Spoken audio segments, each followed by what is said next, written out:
16వ పాసురాన్ని అనుసంధానం చేసుకుందాం. శ్రీమతే రామానుజాయ నమః. ఆండాళిదివి తిరువడిகளே శరణం. நாயகனான் நந்தகோபுரடைய கோயில் காப்பானே, கொடுத்தோன்றும் தோரண வாசல காப்பானே, மணிக்கதவந்தாள் திருவாய் ஆயிர சிறுவரோ முக்கு அரை பறை மாயன் மணிமன்னன் நன்னலேவாய் நேர்ந்தான் துயோ மாயமுந்தோம் தொலழியெடுப்பாடுவான் வாயால முன்னம் మాతాదేమ్మ నీ నేసి నిలైకదం నీకేలో రెంబావాయి.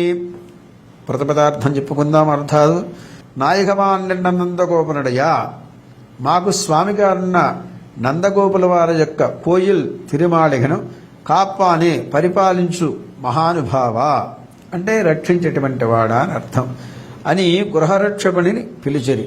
అతడు పొండు అని కరసైక చేయగా అచ్చట నుండి 2వ ద్వారము వద్దమునకు పోయి కొడితోండ్రం తోరణవాసలు కాపానే ధ్వజపటములెరుగుచుండు తోరణాజలంకృతములగు సింహద్వారమును పరిపాలించు మహోదయ మణికదమం తాళితెరవాయ్. మణిఖచిత కవాట శ్రేష్టము యొక్క గడియము తీయము అన్నారు.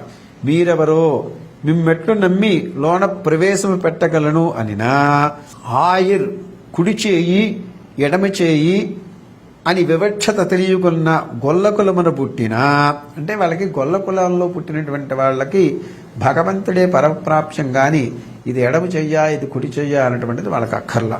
అటువంటి కులంలో పుట్టిన శిరువులో ముక్కు చిన్న పడుచులకు మాకు మాయన్ అంటే మేము చాలా చిన్నవాళ్ళం, చిన్న వయసులో ఉన్నటువంటి వాళ్ళం. మాయన్ అంటే ఆశ్చర్యగును చేష్టుడగుడు మణిమన్నం ఇంద్రనీలము వంటి వర్ణము గల సర్వేశ్వరుడు అరై పరై శబ్దించడి వాద్య విశేషములు నిప్పించదని నిన్ననే వాయినేరందాన్ వాగ్దానము చేసెను.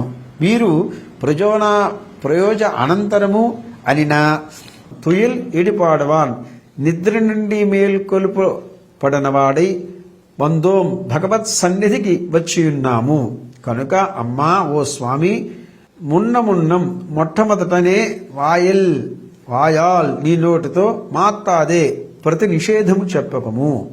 మరియు నేశం నిలైక్కదవం దృఢయమగు గోపుర వాకిటి తలుపులను నీకు తెరువుము.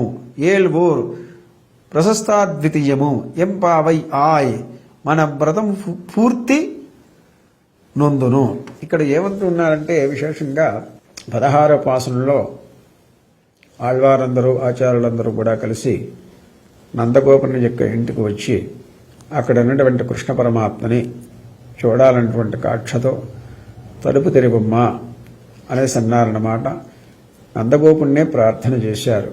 ఇక్కడ రక్షగా ఉన్నటువంటి ఓ యొక్క మహానుభావ తలుపుని తీ, మేము లోపలికి వెళ్ళి పరమాత్మను సేవించాలి అనేసి అంటున్నప్పుడు ఇప్పుడు కుదరదు పొండి అవతలకి అనేసి అతను కసిరి వేశాడు.